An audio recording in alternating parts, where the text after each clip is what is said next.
अगर आपके looks average है ना, तो आपके पास दो ऑप्शंस है। या तो आप ये बोलोगे कि यार मेरे लुक्स तो बेटर हो ही नहीं सकते, मैं तो ऐसा ही दिखता हूँ, या अपने लुक्स अच्छे करने के लिए तो बहुत पैसे लगते हैं, या लास्ट में आप थर खार कर यही बोल दोगे कि यार लुक्स तो मैटर ही नहीं करते।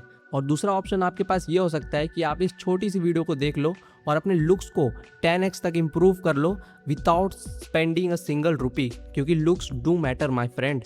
इस वीडियो में ज़्यादा नहीं, सिर्फ आपको ऐसी 5 चीज़ें बताऊंगा जिसने मुझे मेरे ट्रांसफॉर्मेशन में, मेरे लुक्स मैक्सिंग जर्नी में हेल्प किया। और लास्ट में मैं एक ऐसी बोनस टिप बताऊंगा जो कि यूनिवर्सल है, और आपने उसको अगर फॉलो कर लिया तो आपके लुक्स 100% 5x तक इम्प्रूव हो जाएंगे तुरंत के तुरंत। देखो, मैं भी कोई बहुत अच्छा नहीं दिखता, बट 3/10, 4/10 से मैंने अपने लुक्स को 7/10, 8/10 तक इम्प्रूव किया है। सो उसी जर्नी से मैं आपको गो थ्रू करने वाला हूँ। So let's start. सो पहली चीज़ है हेयर्स।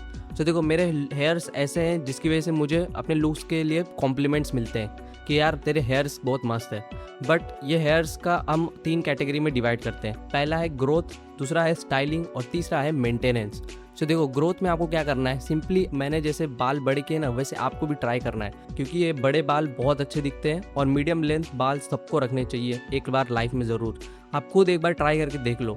बस आपको क्या करना है कि आपको 3-4 महीने तक अपने बाल बिल्कुल नहीं काटने हैं, और 3-4 महीने के बाद आपको सिर्फ सीजर से आपको अपने ऊपर के बाल साइड के जितने कराने हैं, मतलब साइड के, पीछे के और ऊपर के बाल तीनों की लेंथ बराबर होनी चाहिए। एंड आपको फेड्स नहीं कराने, बिल्कुल भी नहीं, ओनली सीजर्स।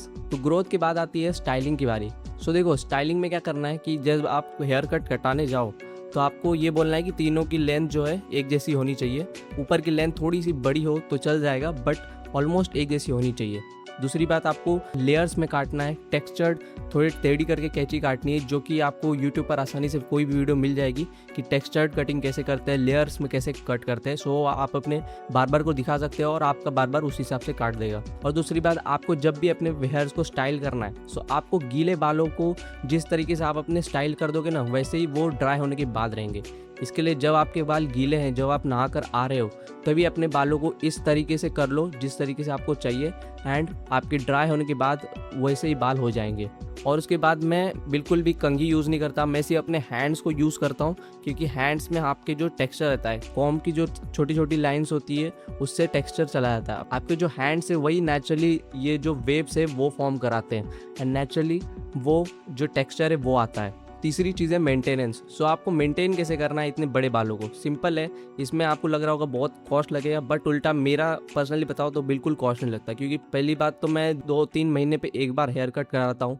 दूसरी बात कि मैं कोई भी शैम्पू यूज़ नहीं करता हूँ, क्योंकि जब मैं शैम्पू यूज़ करता हूँ तो मेरे बाल सिल्की और स्ट्रेट पहले से ही है, तो वो और बेकार हो जाते हैं, बिल्कुल उसके अंदर का टेक्सचर चला जाता है, वो नीचे आने लगते हैं। सो इस प्रॉब्लम का सॉल्व करने के लिए मैंने शैम्पू यूज़ करना ही बंद कर दिया। एंड डोंट वरी, अगर आपके बालों में इतना डर्ट नहीं जा रहा है तो 2-3 दिन में आसानी से नहाने के टाइम आप अच्छे से अपने बालों को वॉश करो, एंड तभी उससे भी आपका काम चल जाएगा। आपको शैम्पू की कोई नीड नहीं है। एंड शैम्पू को अगर आपको अवॉइड करना है तो आप कैप वगैरह का यूज़ कर सकते हो, अगर आपके यहाँ पे बहुत ज़्यादा पॉल्यूशन है। दूसरी चीज़, मैं ऑयलिंग भी बिल्कुल नहीं करता। ऑयलिंग करने से मेरे बाल चंपू जैसे हो जाते हैं, बिल्कुल शाइन, बहुत अलग तरीके का शाइन दिखता है, एंड मैं उतने अच्छी तरीके से स्टाइल नहीं कर पाता हूँ। एंड ऑयल की भी आपके हेयर्स को ज़रूरत नहीं है, क्योंकि नेचुरली आपके हेयर्स ऑयल प्रोड्यूस करते हैं आपके स्काल्फ पर। सो ये तो बात हो गई हेयर्स की, जो कि मैं अपने लिए पर्सनली यूज़ करता हूँ।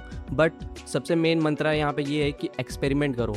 ग्रोथ में भी एक्सपेरिमेंट करो, हर लेंथ पे ट्राई करो, हर टाइप का कट्स करवा के देखो। स्टाइलिंग में भी प्रोडक्ट्स यूज़ करो। पहले सी सॉल्ट स्प्रे आप यूज़ कर सकते हो, सबसे बेस्ट होता है। एंड उसके बाद पोमेड, क्ले एंड सीरम वगैरह वगैरह आप यूज़ कर सकते हो। उसके बाद मेंटेनेंस में भी आपको शैम्पू यूज़ करना है कि नहीं, आपको ऑयल यूज़ करना है कि नहीं, कौन सा ऑयल यूज़ करना है, ये सब आप देख सकते हो।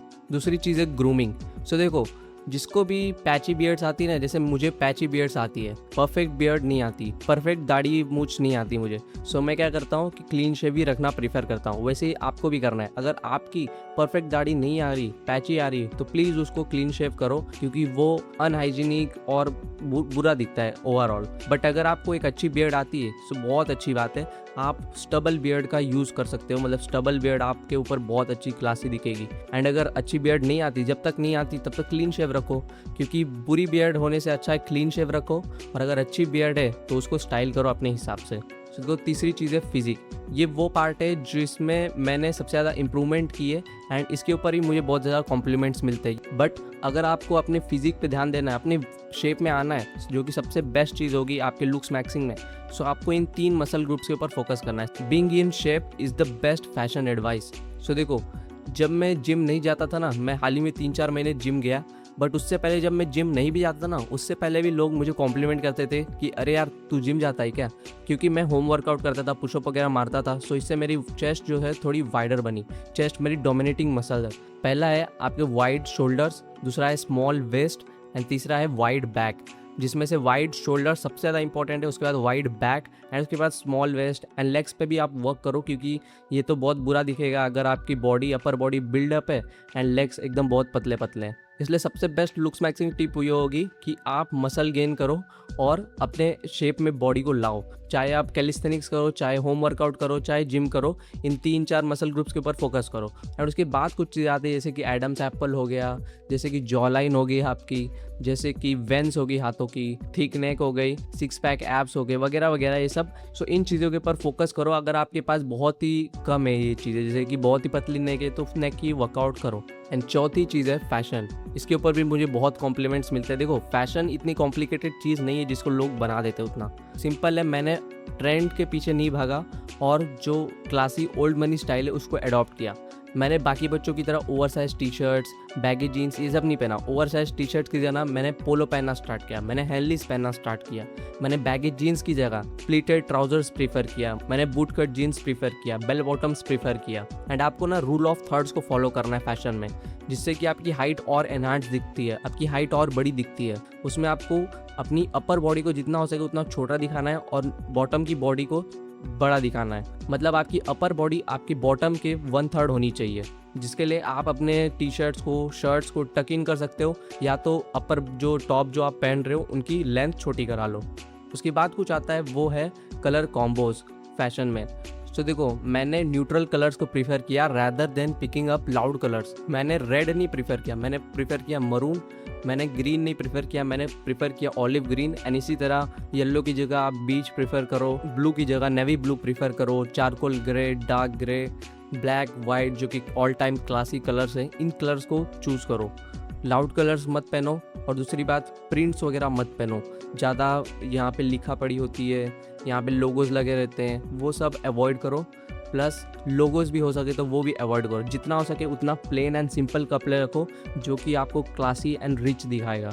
स्नीकर्स को अवॉइड करो एंड पेनी लोफर्स को अडॉप्ट करो। बूट्स पहनना चालू करो, जो कि ऑफ कोर्स आपको एक स्नीकर गाय से बेटर फैशन दिखाएंगे। फैशन में ही एक और चीज़ आ गई, एक्सेसरीज। तो देखो आपको क्या करना है कि कुछ चीज़ें जैसे कि एक राइट हैंड में कड़ा, लेफ्ट हैंड में एक एनालॉग सिल्वर वॉच, एक विंटेज वॉच, एक डिजिटल वॉच की जगह इनको आपको ज़रूर अडॉप्ट करना है, क्योंकि ये चेरी ऑन द केक है। तो अब देखते हैं 5वीं चीज़ जो कि है पर्सनैलिटी। तो देखो आप लुक्स अपने क्यों बेटर कर रहे हो, क्यों पता है? क्योंकि आपको कॉन्फिडेंट दिखना है। एंड अगर आप डायरेक्टली कॉन्फिडेंट दिख सकते हो तो आपको लुक्स बेटर करने की या एवरेज लुक से भी आपका काम चल जाएगा। इसके लिए कॉन्फिडेंट दिखने पर काम करो। अपने कैसे आप चल रहे हो, कैसे आप बैठ रहे हो, कैसे लोगों से बात कर रहे हो, कैसे आई कॉन्टैक्ट्स कर रहे हो, कैसे अप्रोच कर रहे हो, बात करते करते स्माइल कर रहे हो या नहीं, ये चीज़ें मैटर करती है। कैसा आपका बॉडी लैंग्वेज है।